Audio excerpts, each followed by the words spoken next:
الله الرحمن الرحيم. قال الله سبحانه وتعالى في كلامه القديم والفرقان المجيد: فاستقم كما أمرت وكما صدق الله مولانا العظيم. மேலான அல்லாஹ்வின் நல்லடியார்களே, புனிதமான ரமலான் மாதத்தை கடந்து ஷவால் மாதத்திலே நாம் ஈடுபட்டிருக்கிறோம்.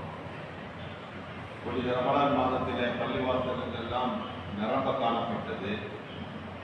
மார்க்கம் சார்ந்த உணர்வுகள் அதிகரித்திருந்தது. ஆனால் ரமலான் நிறைவு வருகிற போது வளமையாக மஸ்ஜிதுகள் காலியாக இருக்கிறது. வணக்கம் என்பது ஏதோ ஒரு குறிப்பிட்ட மாதத்திற்கு மட்டுமே உரியது அல்ல.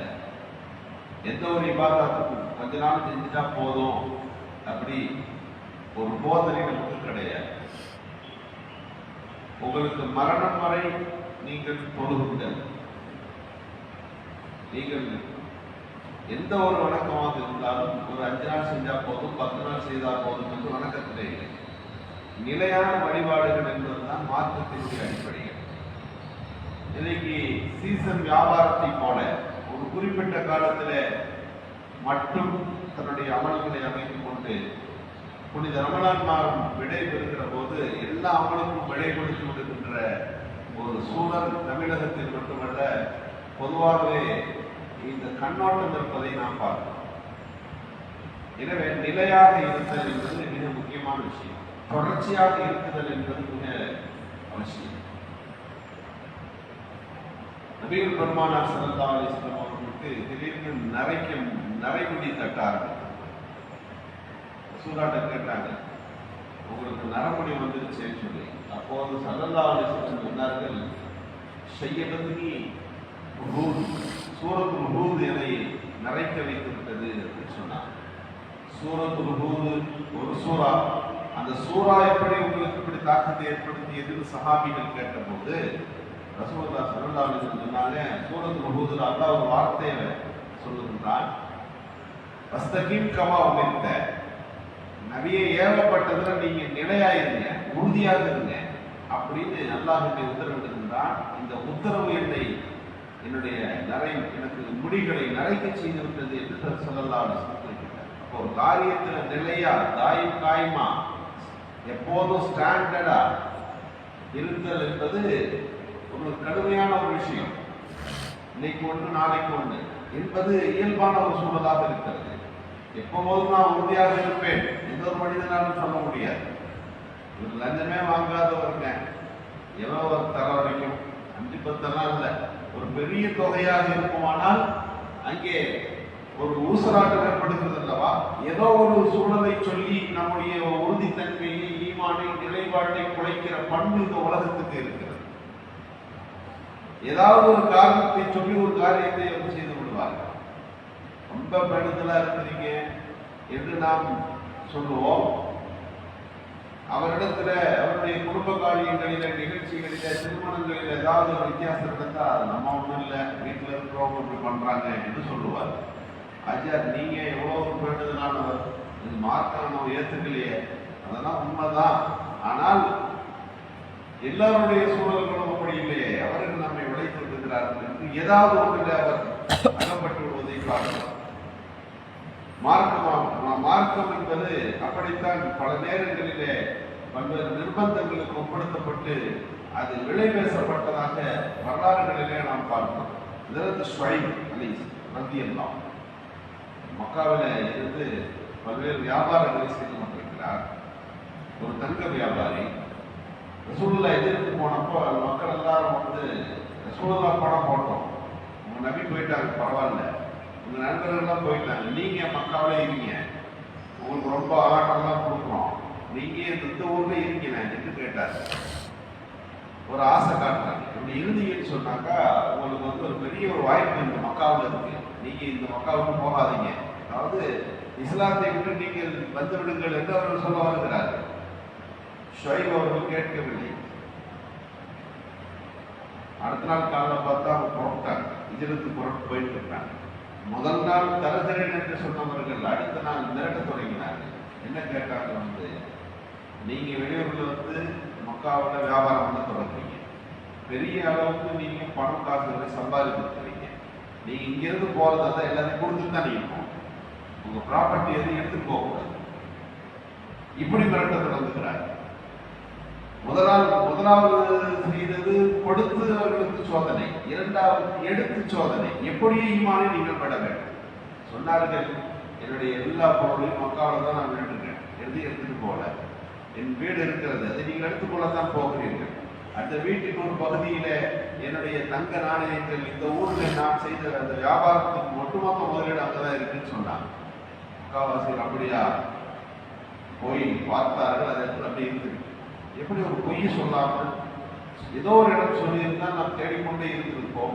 என் வீடு என் வீடையும் எடுத்துக்கொள், என் வீட்டின் ஒரு பகுதியில் இந்த பொருள் தான் இருக்கிறது என்று இப்படி சொல்லிவிட்டு போகிறாரே என்று சொன்ன போது மக்காவாசிகள் சொன்னார்கள், தெரியாதா, அஸ்ஹாபு முஹம்மதின் லாயில்லதிபூன், முகமதின் தோழர்கள் பொய் பேச மாட்டார்கள் தெரியாதா? எனவேதான் அவர் உண்மையை சொன்னார் என்று அவர்கள் பேசிக் கொள்கிறார்கள். பெருமானார் ஸல்லல்லாஹு அலைஹி வஸல்லம் அவர்களை சந்திப்பதற்காக மக்காவிலிருந்து மதீனாவுக்கு போன ஷுஐப் ரலியல்லாஹு ஹிஜ்ரத் செய்து போயிருக்கிறார்கள். பார்த்த உடனே நபிகள் ஸல்லல்லாஹு அலைஹி வஸல்லம் சொன்னார்கள், சிறந்த ஒரு வியாபாரத்தை செய்து வந்திருக்கிறீர்கள், உலகத்தினுடைய எல்லாத்தையும் நீங்க வச்சுக்கோங்க, ஈமானை எனக்கு விட்டுருங்க, ஈமானை எதை கொண்டு விளைவேசாதீர்கள் என்கின்ற ஷுஐப் ரலியல்லாஹு அவருடைய அந்த சிறந்த செயல்பாடு திருக்குர்ஆனின் வசனங்களில் அவர்களை புகழ்ந்து வந்தது என்று பார்க்கிறோம். இப்படி உலகத்தில சோதனை இருந்து கொண்டே இருக்கும், அதை தாண்டி நிலையாக இருக்குது, ஈமான்ல நிலையாக இருக்குது, வணக்க வழிபாடுகளில் நிலையாக இருக்குது. ஏதோ ஒரு நாள் ஃபுல்லா இப்படி லைலத்துல் பொழுதோட முடிச்சு அடுத்த நாள் என்பது பலனே இல்லை என்பதிலிருந்து நம்முடைய வணக்க வழிபாடுகள் நிலையானதாக இருக்கணும். தஹஜ்ஜுத் தொழுகிறோம், ஒரு நாள் தொழுது ஒரு நாள் இல்லை, ஒரு நாளைக்கு 2 ரக்காத், ஆனால் தொடர்ச்சியாக இருக்க வேண்டும், தொடர்ச்சியாக இருக்க வேண்டும். எந்த வழிபாட்டிலையும் அல்லாஹ் அதை அக்கல்லுல் அமாலி அத்மமுகா, அமல் ரொம்ப கம்மியா இருந்தாலும் பரவாயில்லை, அத்மமுகா, அது தாயும் காயமாக நிலையானதாக இருக்க வேண்டும் என்று நபிகள் ஸல்லல்லாஹு அலைஹி வஸல்லம் சொல்லக்கூடிய ஹதீஸ்களிலே அந்த நிலைத்தன்மை என்பது நமக்கு முக்கியத்துவம் படுத்தப்படுது. நிலையா இருக்கிறது ரொம்ப விஷயம். ஒரு பெரிய ஒருத்தர் சீடராக இருந்தார், ரொம்ப நாளா இருந்தார். இருந்துட்டு சொன்னார், உங்களோட பெரிய வழி இல்லைன்னு சொன்னாங்க, உங்க கூட 10 வருஷம் இருந்தேன், நீங்க வழிமாறுகள்னு சொன்னா திடீர்னு பெரிய கராமாத்தெல்லாம் பண்ணுவாங்கன்னு சொல்லுவாங்க, திடீர்னு காத்துல பறப்பார், தண்ணீர் நடப்பார், இந்த மாதிரி எதையுமே நீங்க செய்யலையே என்று கேட்டார். அப்போது அந்த இறைநேசர் சொன்னார், காத்துல பறக்கிறது பறவையும் வேலை, அது மனுஷன் செய்யணும் என்று எதிர்பார்க்க கூடாது. தண்ணீர் போறத மீன் தான் செய்யும். மனிதர்களிடத்துல நீ என்ன கராமத்து தெரியுமா சொன்னார்கள், அல் இஸ்திகாமத்து கைமின் அல்ஃபி கராமா, நிலையா இருக்கிறது 1000 அற்புதங்களை காட்டுவதை விட சிறந்தது. என்னைக்காவது என்னை தக்பீர் தஹரீமாவை தப்பி பார்த்திருக்கிறாயா? 10 வருஷத்துல அல்லாஹ்வுக்கு இமாம் தக்பீர் கட்டும்போது நான் இருந்திருப்பேன், அதை தவறி பார்த்திருக்கிறாயா? என்றைக்காவது தஹஜ்ஜுத் தொழுகையை நீ விட்டு பார்த்திருக்கிறாயா? தொடர்ச்சியாக கேட்கிறார். இந்த அமலெல்லாம் நிலையாக நான் செய்து வந்தேனே, இதுதான் பெரிய கராமாத் என்று சொன்னார்.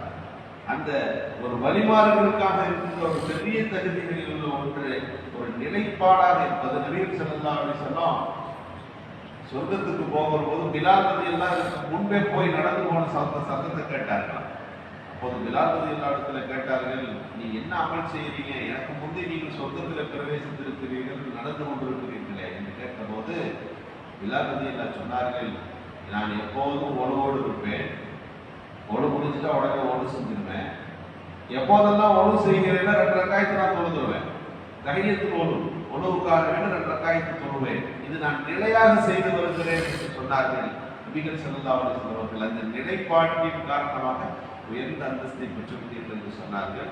எனவே ரமலானிலே நாம் தருகின்ற பயிற்சி என்பது ரமலானோடு முடிந்து கொள்வதற்கல்ல, ரமலானை தாண்டி நம்முடைய அந்த வருடங்களுக்கு ஆயிரங்களுக்கு தொடர்வதற்காகத்தான் அந்த பயிற்சிகள் மேற்கொள்ளப்படுகிறது.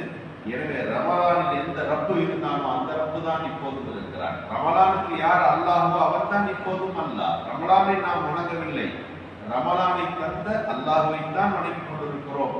எனவே ரமலானிலும் ரமலான் அல்லாத காலத்திலும் நம்முடைய வணக்க வழிபாடுகளும் செயல்பாடுகளும் நம்முடைய இபாதத்துகளும் ஒரே மாதிரியானதாக நிலையானதாக இருக்க வேண்டும். அல்லாஹ் சுப்ஹானஹு வ தஆலா பரலான தொழுகைகளை நிலையாய் கொண்டு வருகின்ற பாக்கியத்தையும் எல்லா அமல்களையும் தொடர்ச்சியாய் செய்து வருகின்ற நல்ல தோல்விக்கையும் அல்லாஹ் சுப்ஹானல்லாஹ்